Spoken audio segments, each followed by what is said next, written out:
Miss Cather's most lasting impression of Cliff Palace came from seeing the ruin accidentally, and as few have, bathed in moonlight at 2 o'clock in the morning. The story had been related by her friend Edith Lewis, who accompanied her.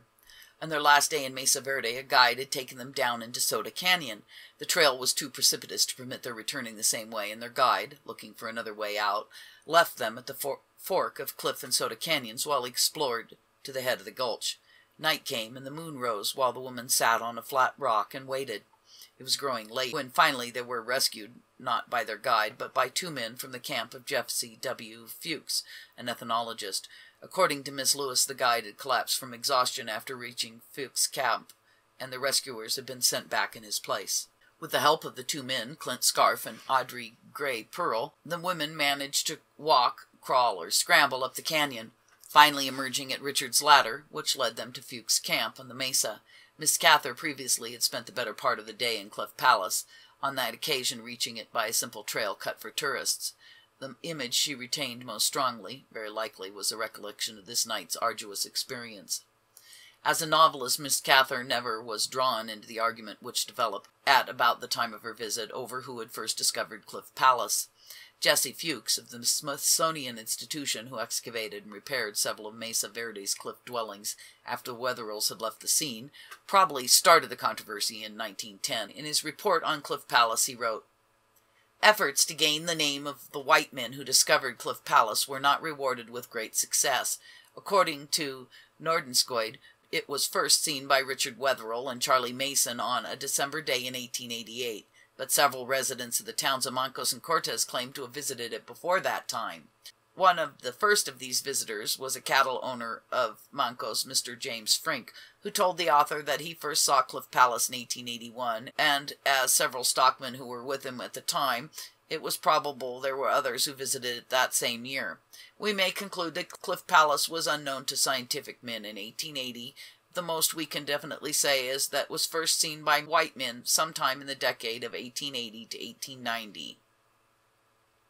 Archaeologists who followed Fuchs to Mesa Verde were interested enough to call upon James Frink and press him for details. Each time he was asked to describe Cliff Palace as he first saw it, Frink gave conflicting answers. Shortly before his death, he as much as admitted there had been no truth in what he had told Jesse Fuchs. Richard was 30 years old, his hair graying, a young man with responsibilities. The Alamo Ranch appeared to be prospering, but it was burdened with mortgages. It fell to Richard to keep it solvent. Old Benjamin Wetherill still exerted authority as head of the family, but success or failure of the ranch depended largely upon Richard.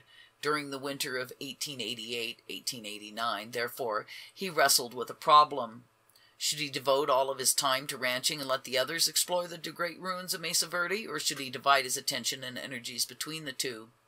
In the end, he compromised. Winter time, he would continue his explorations. From spring to late fall, he would attend to the ranch.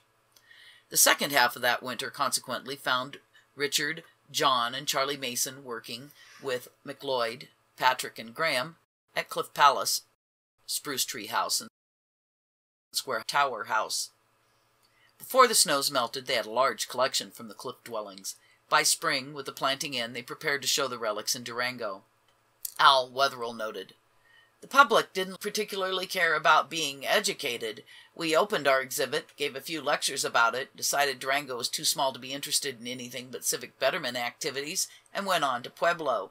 We lived through a short session there, meeting indifference, verging on ridicule. We simply couldn't believe it. We were too young and experienced to know that we were licked, and we were so sure that our mission was worthwhile. So with heads bloodied but unbowed, we decided to take Denver by storm, sure that we would find enthusiastic audiences there." I shudder to think of Denver even now. In Denver, the apathy was as profound as it had been in Pueblo and Durango. Relics of a newly discovered civilization of cliff dwellers? Who cared? Old pots and stuff left by a bunch of primitive savages? No, Denver wasn't interested. The boys stayed in the city until they had barely enough money left to eat, settle their modest lodging bill, and get back home. In Mancos, meanwhile, Clayton Wetherill and Charlie Mason had discovered the mummy of a child, the first found in Mesa Verde according to Mason. They sent it on to Denver in the care of Charles McLeod. Denver's reaction to the mummy would have made P.T. Barnum click his teeth with envy. Everyone, it seemed, had to see the mummy, and to the Wetherills' pleasure, the interest now extended to the pottery, articles of clothing, farm implements, and weapons. Among those who came was an emissary of the recently organized Denver Historical Society. The society would buy the collection if a reasonable price could be agreed upon. Such unexpected recognition from this quarter melted away the misery which had been caused by the previous indifference. But Richard controlled his elation, regarded the emissary coolly, and said he would consult his partners. After a suitable interval, he returned with the reply, well, yes, the collection probably was worth more, but he would be proud to let the Historical Society have it for $3,000. The Society's annual report for that year, the contemporary newspaper files, contained no mention of this incident, but the Colorado Topics of June 7, 1889, commented that a wonderful collection of cliff-dweller relics is on exhibition in Denver. An effort is being made to secure them for the State Historical Society. The purchase was consummated the following year. Officials of the Society believed the funds were raised with the express purpose of preventing the collection from being taken out of the state. Since the Society's treasury could only afford half the cost, free members eventually signed personal notes for the other half.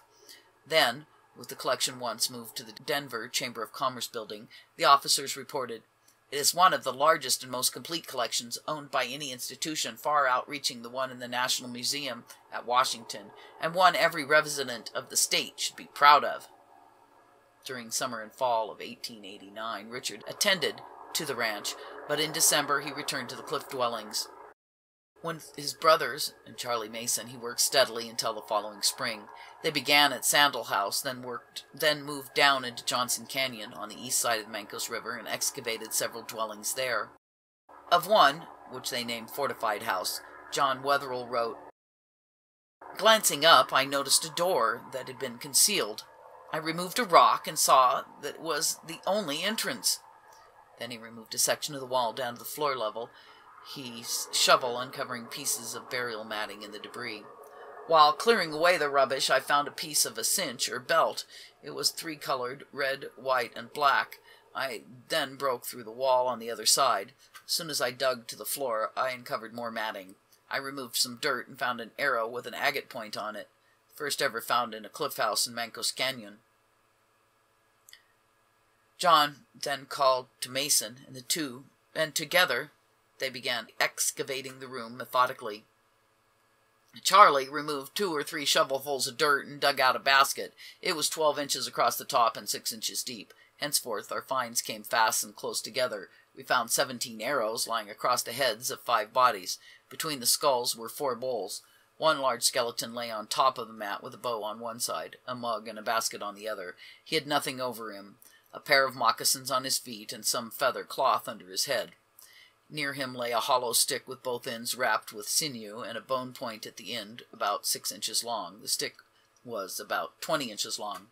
Lying alongside the body were the skeletons of 3 babies. 2 of them had pieces of buckskin over them. After taking them up, we found a large mat covering the whole floor. We removed this and found another skeleton and a stick with a loop at the end that we took for a medicine stick, and also 2 prairie dog skin pouches. The skeleton was covered with a willow mat. Under the mat were 2 more made of grass. Under the grass mat was one of feather cloth, and after that a buckskin jacket with fringes. John was doing the best he knew how to record, step by step, the progress of the excavation and describe what was found in a way that would be useful to scientific men. These were his field notes. The 3 baby skeletons were lying on the skeleton with the black buckskin jacket. A large mug lay at the head of one of the babies. The 3 baby skeletons and the one on top lay with their heads up the canyon, while the other had its head down the canyon.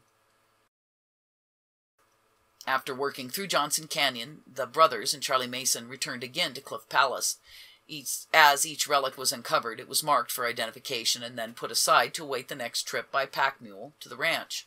In late winter and early spring, they explored all of the branches of Navajo Canyon and Long and Rock Canyons, discovering many more cliff houses. The larger of these include Spring House, Step House, Mug House, Jug House, Kodak House, and Long House, the latter nearly as large as Cliff Palace, but in an advanced stage of ruin when they found it.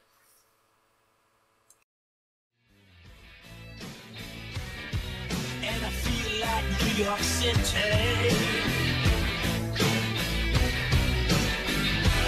Get me to the farm.